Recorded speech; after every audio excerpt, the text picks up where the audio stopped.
talk. We're going to be hearing a talk tonight on the Darknet from Jamie Bartlett, who's director of the Centre for Social Media Analysis. Nearly. Which should be good. It's going to be quite a short talk because he's got to dash off at the end, so it's going to be quite restricted for the questions. But anyway, should be very interesting. And thank you for coming. All right, thanks. And we haven't heard what I've got to say yet. You might retract that. Thanks so much for having me. It's really quite an intimidating, so I sort of understand how intimidating it is as a lecturer now, but I'm going to stand behind this because it's probably the closest I'll ever get to being a lecturer at Oxford University, so allow me to enjoy it. So I'm from the think tank Demos. I did actually graduate from New College with a master's degree in history in 2003, so it's good to be back. And I've just completed a book called The Darknet, which was published by Random House 3 months ago, in which actually somebody in this room was included. Avi, who I've been told is your benevolent dictator, and some other of the transhumanists were part of the story.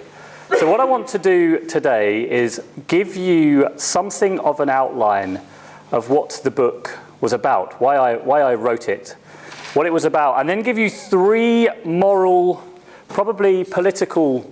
Oh, have you got a problem with the sound? Can everybody hear Jamie? Yes. We're good. All right, cool. It's a benevolent dictator there again, butting in.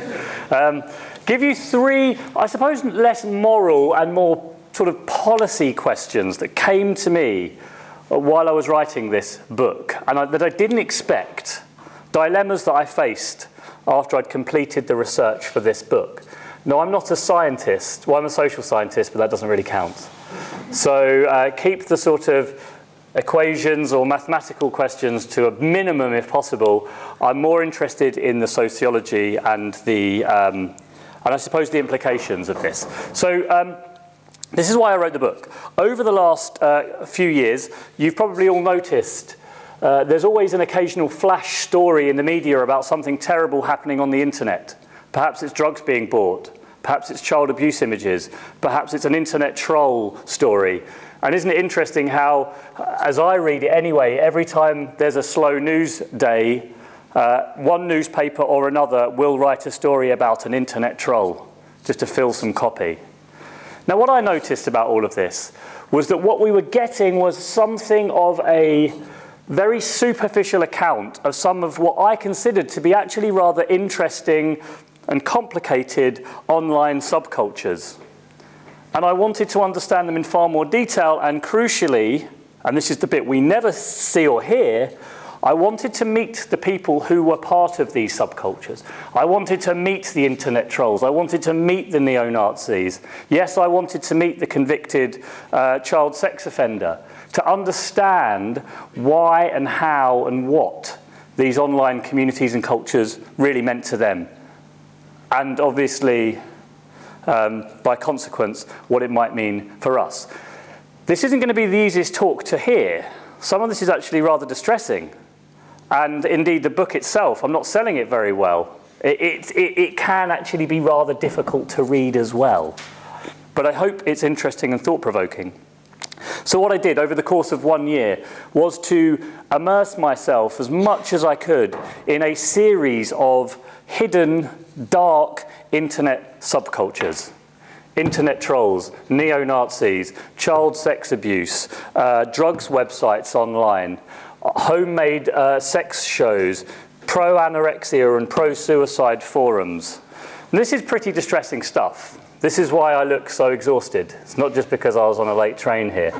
It was a very difficult year to do the research because I was also meeting the people, as I said, part of these cultures and communities, in a squat in Barcelona with Bitcoin programmers, in pubs up and down the country with neo-Nazis who are using Facebook to push out their propaganda, in a messy bedroom up in Leeds in the north of the country to watch a cam girl perform a sex show in front of 5,000 people watching on their computers from home.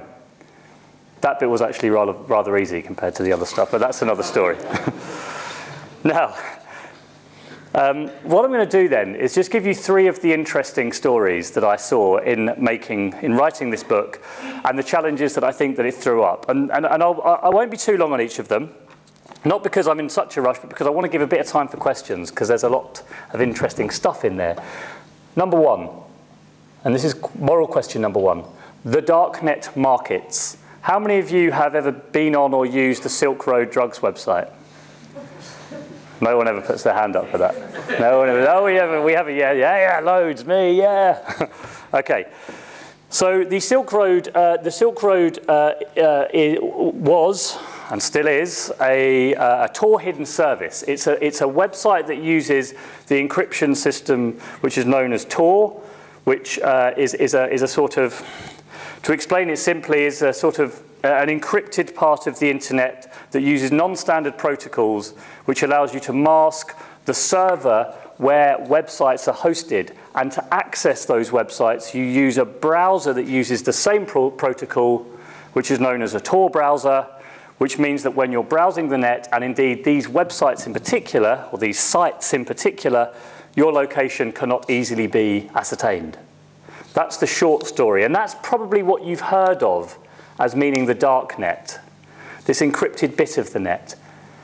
Technically speaking, that is simply a Tor hidden service. The Darknet is a bit of a misnomer there, but it's a Tor hidden service. As a result of the anonymity that brings, Tor hidden services are remarkably unregulated. There's all sorts there, from the WikiLeaks cache to human rights blogs and forums, to illegal pornography, to these darknet markets, and much more in between. But I'm going to tell you about the darknet markets, the Silk Road in particular. When you sign up to the Silk Road, when you go onto the Silk Road website using this browser, the first thing that strikes you is how many drugs are available there. It is unbelievable. We are talking about probably 15,000 different offers, and the site looks like eBay in the sense that you have your list of products, you have a list of vendors, every product has a nice picture, every product has a price, every product has a clear description, and crucially, every product has a score out of 5 as rated by the other users. Just like eBay. How do you decide when you go onto eBay or Amazon whether you're going to trust a vendor or a product? Well, we look at the crowd, don't we? We look at what was the average score out of 5 that this product, because we're lazy, it doesn't work perfectly, but we're lazy, we don't have time. What's the score out of 5?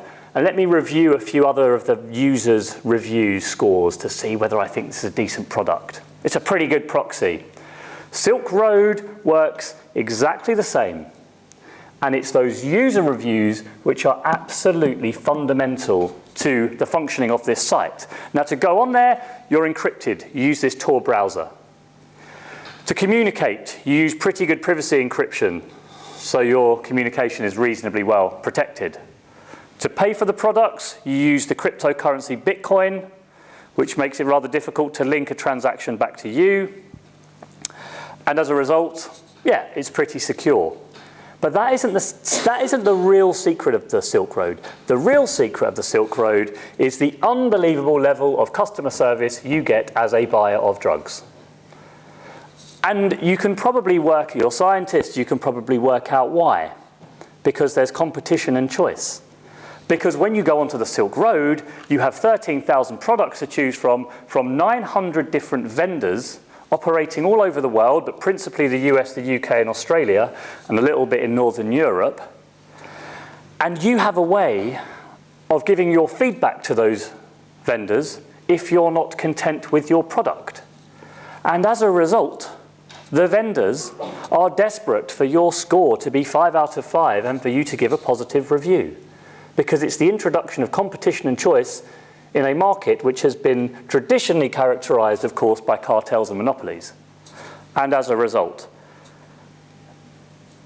when I emailed my prospective drugs vendor, and for my book, I bought a small amount of marijuana for research purposes, I hasten to add, for the book. I emailed my through the internal email system, I emailed Drugs Heaven. Drugs Heaven had an excellent series of reviews.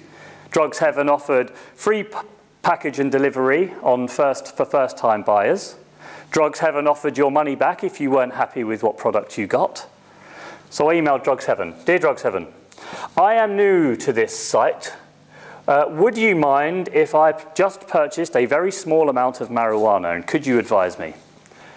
A few hours later, I get an email. Dear sir, thank you so much for your inquiry. Yes, as a new vendor, I think it's very wise to start small. Perhaps you would like to try 1 gram of our excellent Afghan Kush. It has superb recommendations from other users. Thank you for your inquiry. I do hope we can do business together. Best wishes, Drugs Heaven. And this is how the system works. And the most remarkable statistic of all these sites, forget the number of drugs and stuff, and by the way, it's not only drugs. It's pretty much anything. In April of this year, the top-selling item on the Silk Road was not cocaine or marijuana or heroin. It was fake £20 Tesco vouchers. They were about £8 each. Apparently worked incredibly well. You know those recent financial results from Tesco have been coming? I think I know what's going on there. The most remarkable score of all is I managed to scrape from the Silk Road 120,000 pieces of user feedback on all these different products. And I calculated the average score out of 5. Can you guess what it is? It's about 4.9. We are talking about some very, very happy users of the Silk Road out there. This is the moral dilemma. On the one hand, if you are going to take drugs, and people are going to take drugs, am I making that noise? Is that, no, that's something else. I'll carry on, okay. GCHQ trying to interrupt me. If you are going to take drugs, and history suggests that people are, I would submit that it is rather better that you do it through a system which has a way of giving you some kind of predictability over the quality of the product that you are ingesting.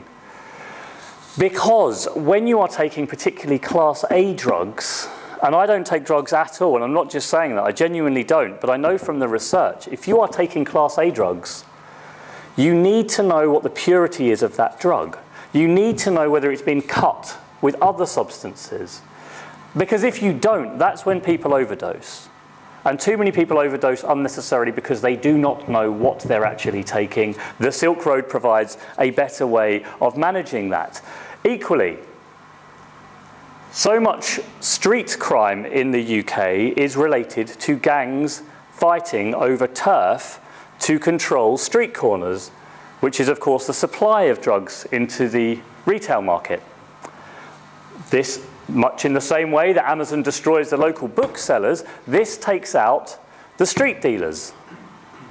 This could seriously reduce drugs-related crime on the streets. But, of course, the Silk Road also means more drugs, more available to more people more easily.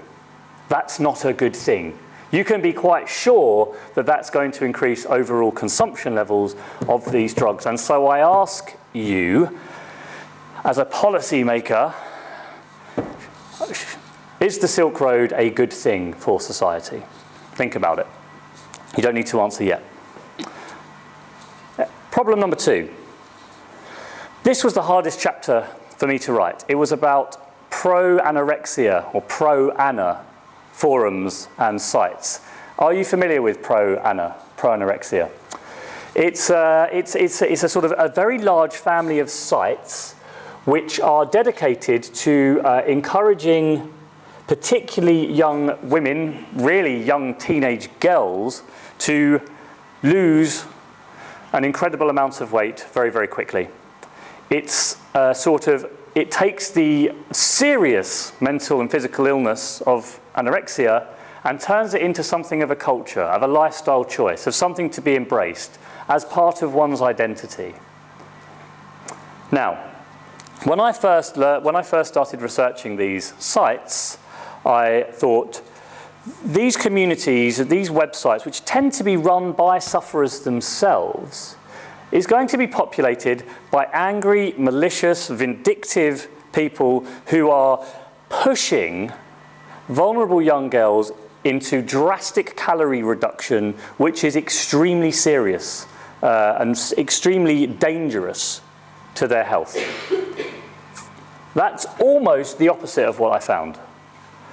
These communities, and there are thousands of these sites and blogs and forums, are not popular because they're not run by nasty, mean people preying on the vulnerable. They are run by the most caring, supportive, loving people. Every time you're down, and you know how many of us now, when we're feeling unwell, the first place we go to is, oh, let's have a look for my symptoms. Oh, I've got a bit of a headache. Here's a forum. I can't speak to the GP, then it's going to take me a week to get an appointment. Here's a forum for other people that have got the same pain as me. Let's have a chat with them. That's how many of us now engage with our health when we're worried and when we're nervous. And that's especially true when it comes to mental health, and especially true when it comes to things such as depression and isolation, which nearly all of the sufferers of anorexia have. The reason these sites are so popular is twofold. One, because they are supportive and they are caring. They are friendly. They are encouraging. They become part of your social life. Many of the girls who join these sites do so because they like the social side of it. There's always somebody there to talk to and laugh about with something to do with anorexia that no one else understands but you and her, and that's wonderful. And this is actually very valuable. It's actually very important for mental health conditions to have somewhere to go. The problem is you get sucked in, and very, very quickly, anorexia as an illness has become utterly normalized. You don't even see that you're in a serious state, that you're dangerously ill. And indeed, when I spent time on these sites, I spent an awful lot of time on these sites, what I noticed was day 1, day 2, day 3, I'm looking at these images of emaciated, pretty much emaciated women. Terrifying. Day 4, day 5, day 6, I've come completely inured to it. It's become completely normal to me. Now imagine if you are consuming 500 calories a day only for weeks at a time and spending hours on these sites looking at these pictures. Before you know it, you're comparing yourself unfavorably to these glamorous, skinny women, and you are becoming more and more and more isolated. You rely more and more and more on this community, and you become more and more unwell, to the extent that one of the girls that I spoke to, after about 9 months of this, weighed something like 5 stone, desperately, desperately ill. Her mother essentially forced her into the car and drove her to the hospital. She sits there screaming, saying, "I'm not unwell. I don't want to be fat. I'm part of this community." And she was terrified of losing it. And the reason, I think, one of the key reasons, I think, that so many people are part of these communities is because there is nowhere else for them to go.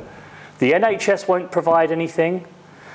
If you go into the NHS and talk about this, they'll push you to a psychiatrist, and that's not what these people want. They want somewhere to talk with other people about what they're going through, but it's completely unregulated and unmoderated. So my question to you is, what should the NHS do about these sites? Question number 2, and final question. What is that bloody noise? Is that what all of you are thinking? It's what, sorry? I think it's the pipes. Just a pipe. Oh, someone's having a shower up on the top. All right, hopefully it'll stop in a minute. Okay. Number 3. This is difficult because this is about child abuse images. And this was one of the chapters of my book as well. And it's a very difficult subject to talk about. I did a series of interviews with people who had been convicted of being in possession of child abuse images. And I'm not going to be graphic about any of this, but I'm going to tell you roughly how this works. It tends to go something like this. People watch legal pornography. The most popular category of legal pornography is teenage pornography. The age of consent in this country is 16. The age of being able to legally watch, the age of of being able to watch pornography, the person in the film or the footage or the picture has to be 18. Teen pornography is the most popular, and what tends to happen is that people start at watching teenage pornography, and then because of the way that the internet essentially works, they keep getting offered more and more different types of content. Some of it's slightly younger, and for a certain number of particularly men, it's nearly all men, they start watching what's called jailbait pornography, which is 14 to 18. It's illegal, but it's very hard to know because people look different ages.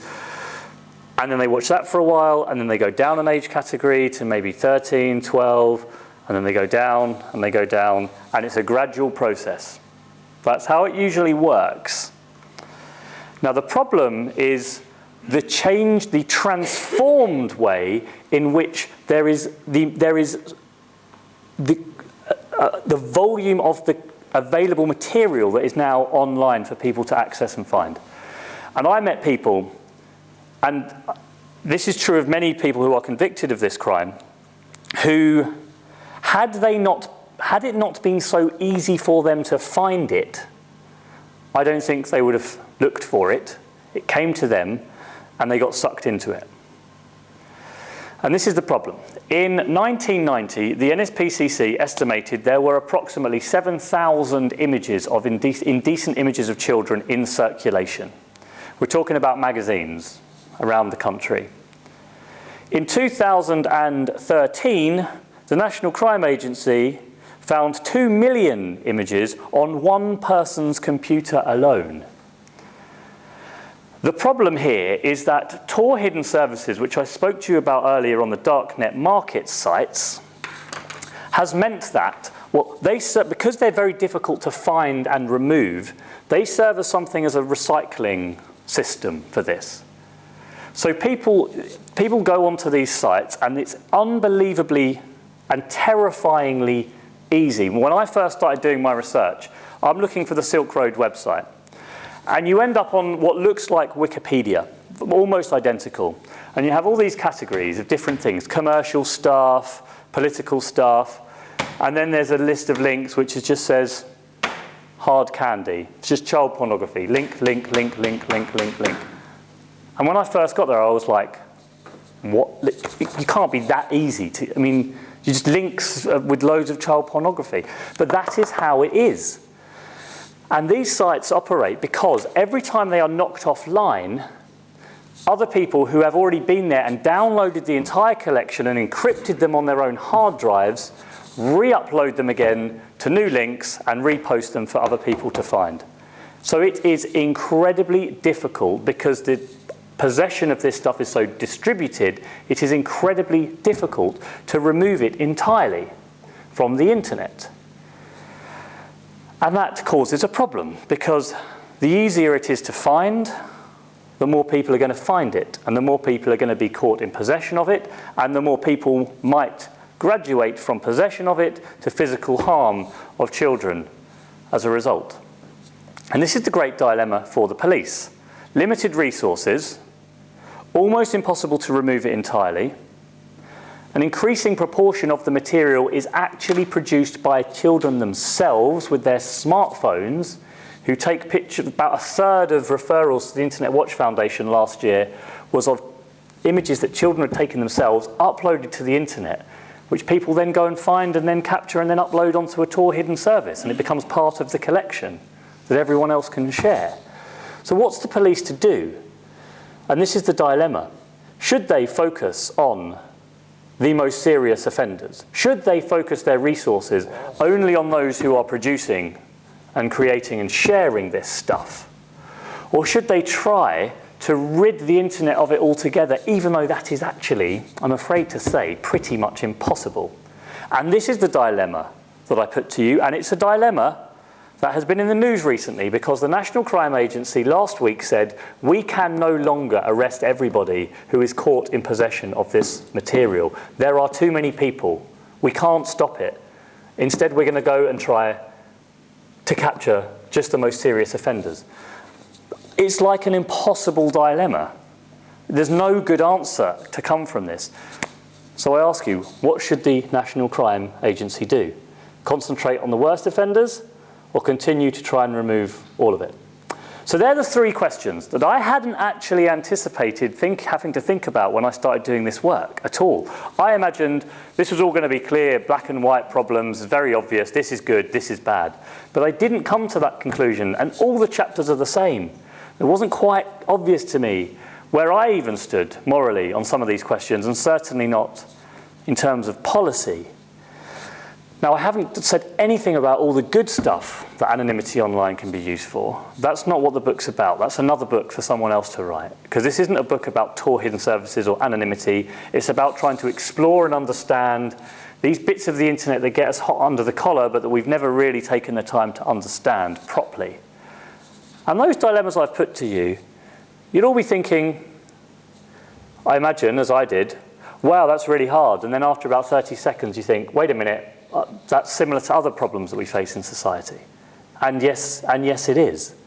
But I think that at these extremities, if you like, under these conditions, under these very, very extreme edges of the spectrum, I think these much broader and bigger political questions are the same, but they become just rather more clear. They become rather more pressing to answer, and they force us to make difficult decisions. And that is what I think and I hope this book, if you do get the chance to read it, will make you do as well. And I've left exactly 30 minutes for questions. So thank you very much for your time. I might come round the front now, because that's it's a bit friendlier, isn't it? Yes? You mentioned in passing that much of this was US, UK, Australia, and maybe some Northern European countries. And I mean, what's going on there? Why is that? And I mean, let's take the question one step further. One might speculate that these are the countries which have very good access, and which have democratic systems and so on, and where things can be clamped down on. But that can't quite be right, because there's Korea and Japan and so on. Yeah. Well, yeah, I think it's partly, I was particularly talking about the vendors of the Silk Road drugs marketplace. And I think partly that is, there were quite a few people from the Netherlands, and my suspicion is that's just legal cannabis sellers in the Netherlands realizing they have a bigger market to go to if they start flogging their stuff online. I think it more reflects the take-up of Tor hidden services as a whole. It was an American military project originally, designed to allow Navy intelligence officers to browse the net anonymously. They then realized, oh shit, if we're the only people using this, everyone's going to know that we're intelligence officers. So they open sourced it, and they turned it into an open source project, which was taken up by civil rights activists, who then turned it into, and it ended up winning many awards for free expression, the contribution to democracy and free expression. But it's sort of the culture of those sites was very English language. The people that were using it, the anonymous hacktivists are very active on there, and they are, a disproportionately large number of them are American and British and Australian and New Zealand and so on. So to me, I think it just simply represents, at the moment, and of course the language is all in English as well, so that helps. I think at the moment it just represents the fact that most of the furious development of this culture and this infrastructure of these sites has been driven in those countries by users from those countries.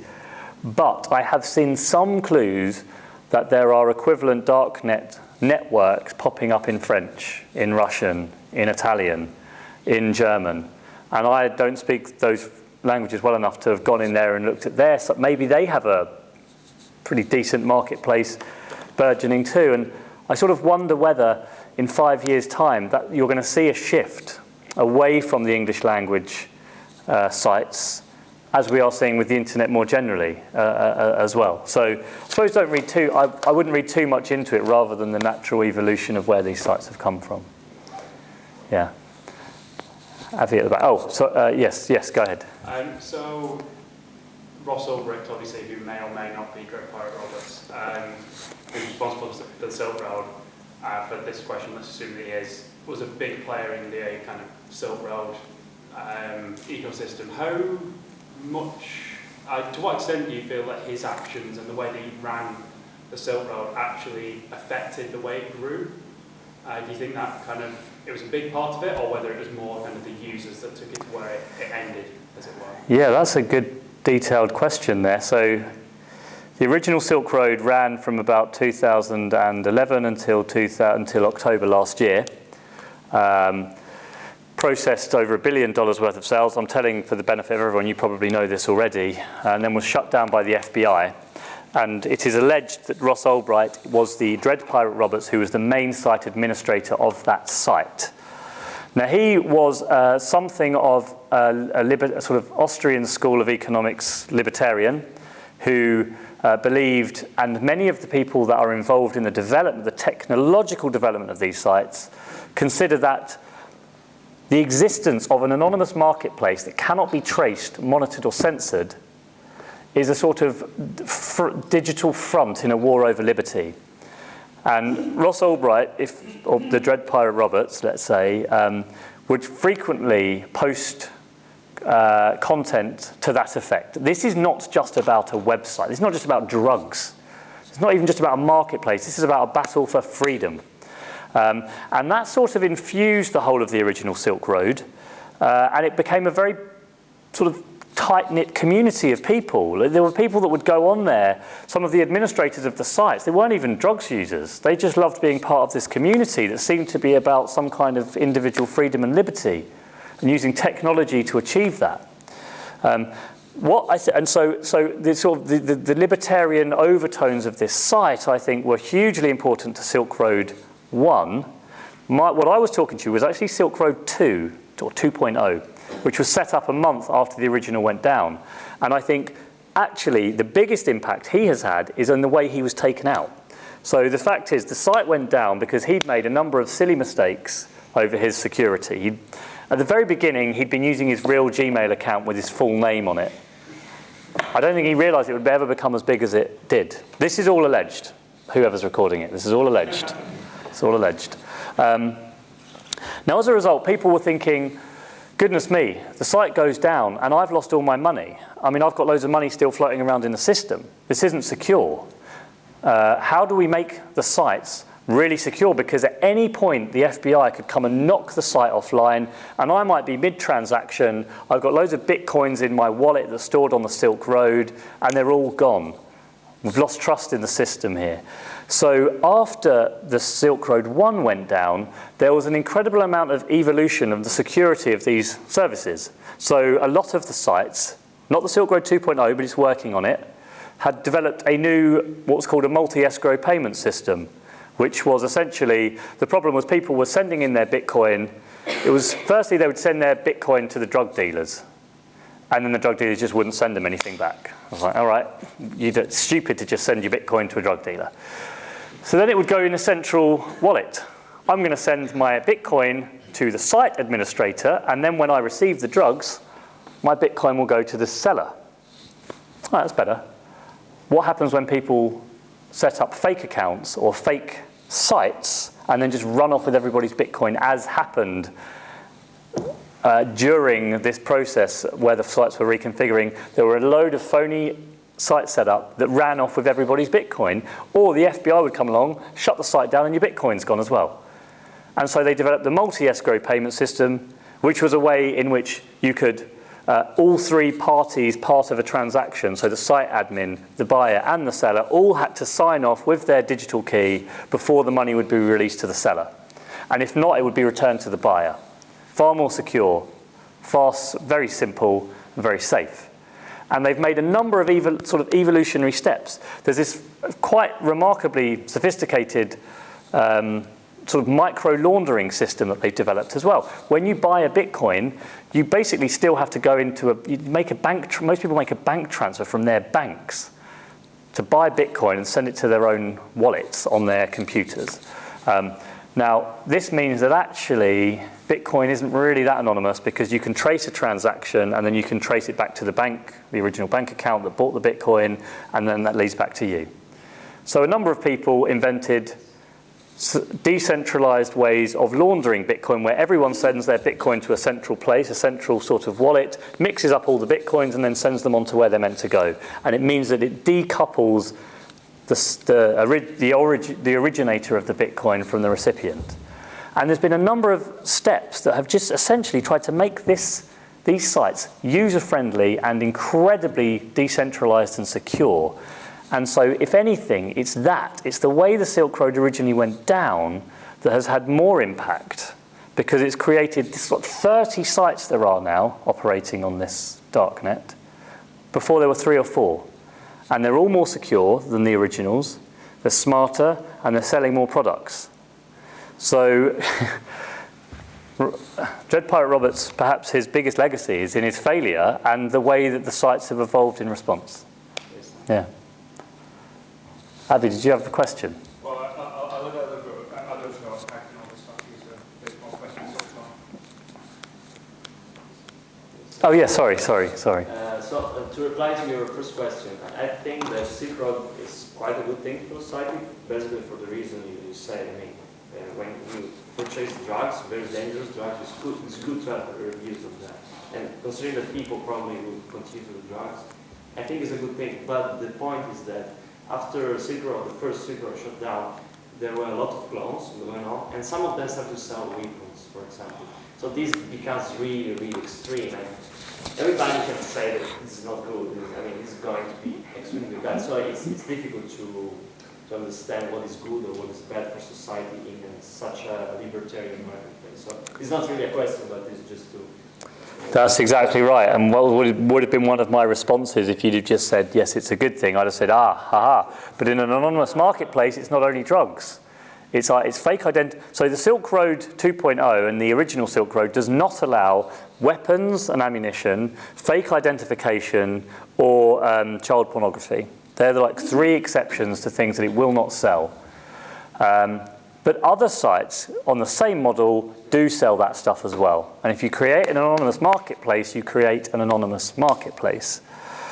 The other problem is, my suspicion is that people are going to start going to the Silk Road to buy wholesale and then start selling retail. So you go onto the Silk Road and think, brilliant, I've got a load of mates here and they all want to buy some drugs. I'm just going to buy quite a lot from the Silk Road and start dealing it amongst my mates. It's only small, I'll start small, it's nothing big, can make some decent money, the product is very, very good quality. Oh my goodness, suddenly you're making a sort of an army of dealers. And so there's sort of other unintended consequences, and I think that's what might be happening on the Silk Road now. And you have all these unintended consequences of a completely unregulated system that perhaps prima facie seems like a good idea, and then you start seeing how it evolves and develops, and you think, geez, actually, the social cost and benefit of that is not as obvious as I thought. Yeah. Can I just quickly tap onto that question? What happens at the interface of the darknet and the real world? So we're talking about Silk Road, and to give an example, we shipped some posters from Switzerland, and Her Majesty's Customs got hold of it and said that these posters could be made here, so they tacked on a tax on it. Significant tax.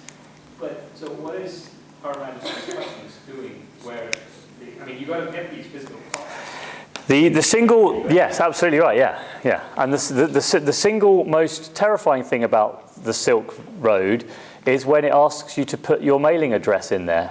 And you're thinking, oh my God, I'm giving my address to a drug dealer.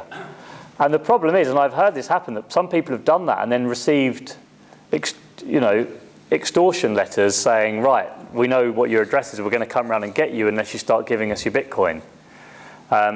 So at some point, you have to put your address in. Now, a lot of people use what they call a drop address, which means a random abandoned building that they have access to the post box, but that can't be linked back to them.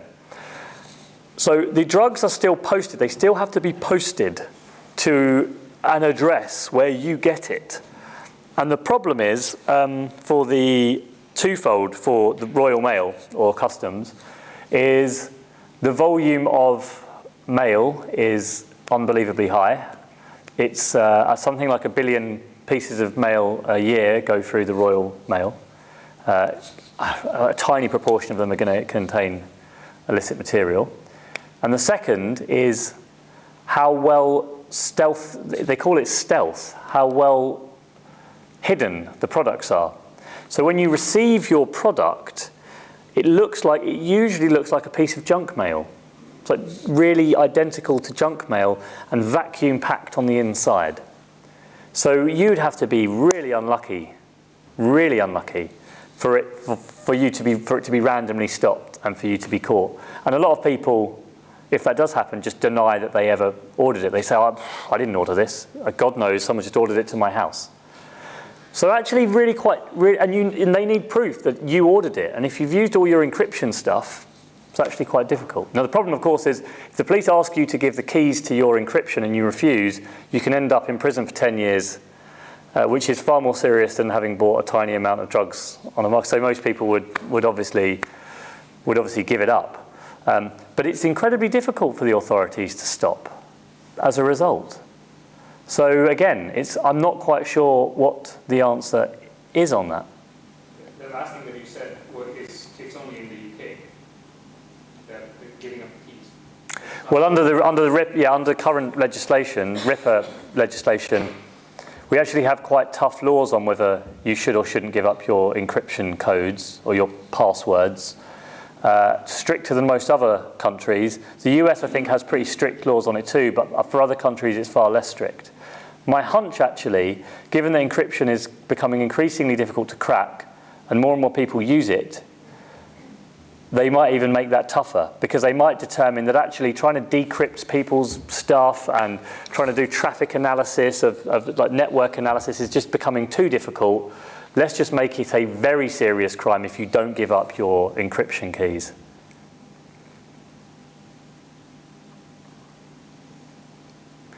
We have any? Yes? So how do the prices compare to, for example, for marijuana? How do the prices compare to somewhere where it's legal? So like in Colorado versus uncensored? Compared to where it's legal? Yes.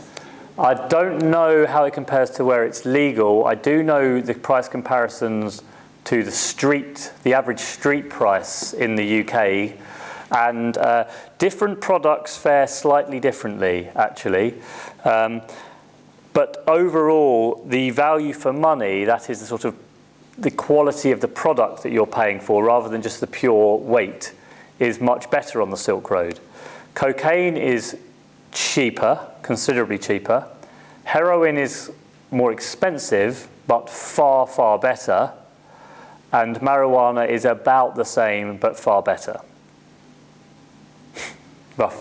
Roughly speaking. I'm not encouraging anyone to go and just objectively setting it out. Did you know if there's like dramatically decreased usage in places where these drugs are legal? I'm not a drug specialist, so no. The reality is in terms of the Silk Road and anonymous marketplaces, it still accounts for a relatively small proportion of the drugs trade. I mean, most drugs are still bought and sold on the streets, of course. Recent annual Guardian drug survey found that something like, I think, 16% of current drugs users say they've bought drugs from the Silk Road in the last 12 months. That's quite a lot. That's relatively high. Of current users, that's quite a lot. So I expect it to grow, but it is still relatively small. Now, when it starts getting bigger, I wonder what the big drug dealers are going to start doing about it, because they're not going to stand aside and let their business model be destroyed, and they're not like nice, lovely, independent booksellers who will just quietly go into the night. They're going to cause an enormous stink about this. Who knows? Maybe they'll decide to shift their operations online too. It's hard to predict. Rather than with the drug dealers, how do you think this is going to affect the government's attitude to legalisation of addiction?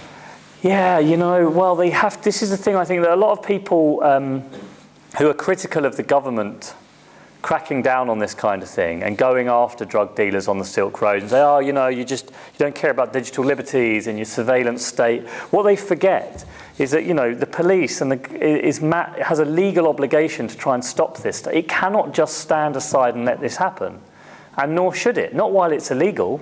the police has to go after these people, and I completely agree and sort of support the fact they do. Perhaps, I mean, I don't necessarily agree with our drugs policy, but all the time we have what we have, you can't just allow it to go scot-free on just because it's on the internet. So I think they are investing rather more over the last 12 months in trying to infiltrate these sites, in trying to work out how to undermine the sites, how to bring them down, whether it's through hacking and technological means, or whether it's through other types of means that they might use. What you might see in the long run, it might result in, it's sort of presenting another example of how a regulated market might work in the interests of users. Because the Silk Road in some respects is good for users. Wouldn't it be better if it was a regulated market though? Because then the money wouldn't be going to drug dealers, and it wouldn't be going to, and it wouldn't be selling guns as well. And so maybe it offers a sort of a stepping stone towards a regulated marketplace. I was suggesting that if we remove the market for the drug dealers, then maybe this stuff would just disappear. Very possibly. I mean, you know, these sites are incredibly innovative. Got to tell you very quickly, one thing I saw that I just couldn't believe. There's one seller, and this is what happens when you introduce competition. There's one seller of cocaine on the Silk Road that is claiming to sell fair trade organic cocaine. Says we don't source our drugs from bent coppers and from Colombian gangs. No. Our cocaine comes from good, hard-working, honest Guatemalan farmers, and 10% of our profits we are going to reinvest into education in the country. That's what competition does. And so the problem is with a regulated market, you don't get that kind of innovation. So there's, I don't know what the sort of the middle ground is, but somewhere between a competitive market and a regulated one could work. I think you were first, Thomas. Okay, so how sophisticated is the Darknet in terms of, do they have a search engine like a Google? Do they have commercials on the website? Do they have apps on the Darknet? Yes. And that's in the last 6 months. It's become, there's a search engine called Grams. They've started selling advertising space. What about this? What about if drugs awareness charities started buying advertising space on the Darknet to tell people this is where you go if you want some help? I think we've got to start thinking a little bit innovatively as well about the sorts of opportunities there might be to do something good here too. Tor browser also is available for mobile phone as well. Yes. Did you come across any, or do you know of any instances of law enforcement using it for personal gain, like child porn themselves for their own enjoyment, or to buy drugs themselves for their own use? Not that I came across, but I mean, there's a lot of pharmaceutical goods are sold on the Silk Road. A lot of pharmaceutical goods, and so there's a lot of pharmaceutical workers and doctors that are selling stuff on there illegally. Police and security services, I mean, I wouldn't know. You get dodgy people in all walks of life, so I dare say some of them might. I mean, in terms of people that have been convicted of being in possession of child pornography, it's the suite of society. I mean, you teachers and judges and everybody has, so there's no reason to imagine they wouldn't. But I haven't seen any specific evidence myself. Yeah. Yes. I know it would be really hard to actually figure this out. That's the whole point. It's anonymous, but from your research, like, what would you say would be kind of a more accurate breakdown of demographic of users, of who's actually doing it? I mean, because the barriers of entry on the Silk Road. You have, or I mean, in general, the whole Darknet, but especially the Silk Road. I mean, you have to invest amount of time to learn, navigate, buy Bitcoin, find somewhere that's an abandoned building to send your drugs. Like, I mean, this isn't like totally casual use. It's harder than just going to a street corner wearing a balaclava and picking up your drug. Way harder. definitely. But the key thing is for people that are in this world is they want to make it easier. Always making it easier and more user-friendly for everybody. Because they believe in it more than just drugs. They believe in it as a world about an anonymous, censor-free internet is something we want to create. No, I mean, I know that's what I mean. Who do you think? Yeah. Use it? Like, Yeah, no. So, but where I want to go with that is that it's getting easy. It is hard, but it's getting easier, and that might begin to change the demographics of the users. Now, I have absolutely no way, as you said, of working this one out.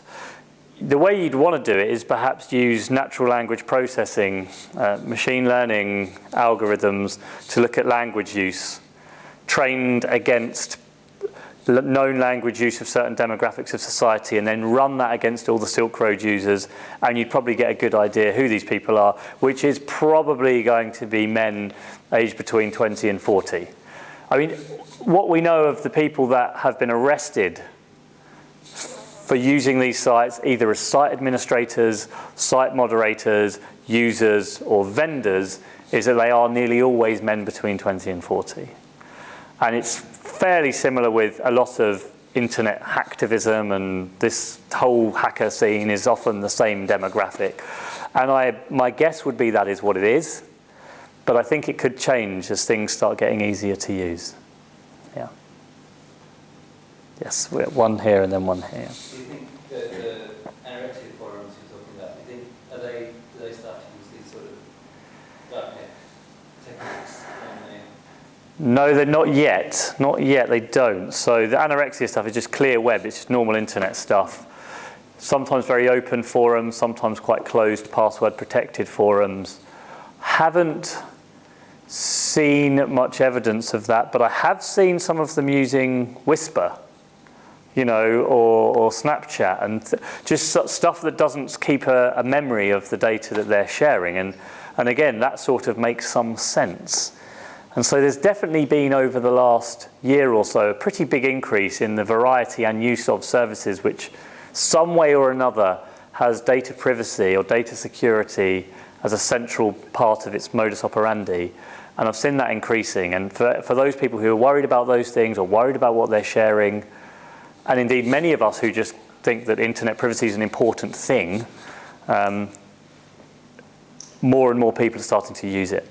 And so I think, thinking 10 years from now, I can imagine the internet looking quite different. Many more people on darknet sites, many more people using different types of encryption, open source encryption, and many more people using different types of decentralized social network sites that don't collect your data and stuff like that. So it might end up looking very, very different in a decade to how it looks now. And it's often going to be places like those pro-anorexia forums or the Silk Road that will be the earlier, that will be the places you look at to see how it might evolve in the years ahead. Yes. My question was about the pro-ana sites, and I think you just said some things which perhaps have gone some way to answering that. It doesn't sound as if it's as dark as some of the other bits. I mean, you're talking about some of it being open. Yeah. I was just wondering, I mean, it's not illegal to be anorexic, so what, for the darker bits, what is getting girls predominantly into it? How different is it from the other bits? Well, yeah, it's not dark in the sense that it's dark. I use sort of dark as a sort of synonym for obscure and underexplored, rather than necessarily nasty and mean and nefarious. Yeah, hidden, exactly. Hidden, like either difficult to find, or hidden, meaning hidden from public view, that we don't ever take much time to look at it carefully. And so those pro-anorexia sites, many of them were completely open. And that, in some ways, that was the shocking bit about it, how open they were and how easy they were to find. And the same with the pro-suicide sites. Now, the internet service providers are constantly under pressure about whether they should shut these down or not, because they don't really know what to do. Many of them, not illegal, but many of them have terms and conditions about glamorizing or glorifying dangerous illnesses, which is what they do. But they're not quite sure where you draw the line, because a lot of the glamorizing is indirect. They're not saying it's wonderful, you should starve yourself to death. They're saying, do what you want, and here's a picture of someone who's 5 stone, and look how beautiful she looks. which is not as obvious then about what you do with that. So it's another world entirely from buying guns on an underground marketplace. But what just threaded it together was just me trying to essentially do an interesting tour of some of the different parts of the internet that we don't seem to know a great deal about. Yeah. Oh, right. So I've got to leave it a quarter, so I'm going to take those 2 questions, and then I'm afraid I'm going to have to leave you. You already had a question, so all right. Well, you first, and then maybe we'll come back to you if we've got time. Thank you. It seems that you've been thinking about this quite a lot. So I think one of the threads that I get from your talk is that because it's much easier for people who have these extreme views or feel that these extreme things should be, allowed, it sort of legitimizes their position. So it's okay to be anorexic because there are all these people around, and it's okay to take drugs because there are all these people who do and sell drugs, and it's okay to have extreme political views because there are all these other people. And as in the case of a lot of what happens on the internet, we can't stop it, and the police is overwhelmed, and I think we as a society are going to be overwhelmed very quickly. So the question is, we won't be able to contain it. But what do we do about it? And you've thought about this, probably a fair deal. Yeah. And I'm just curious. You're right about the normalizing effects of it, the way that you get surrounded by it and you forget how terrifying maybe and dangerous it is, and that's probably one of the underlying messages of it. And you're right, from anorexia to drugs marketplaces, everything seems normal when people around you are doing it. This is an age-old psychological trait that we all share. So I sort of think about it, and you're right, we could be overwhelmed. And I take the approach of sort of inoculation, really. It's going to be out there, it's going to happen, you're going to run into it at some point.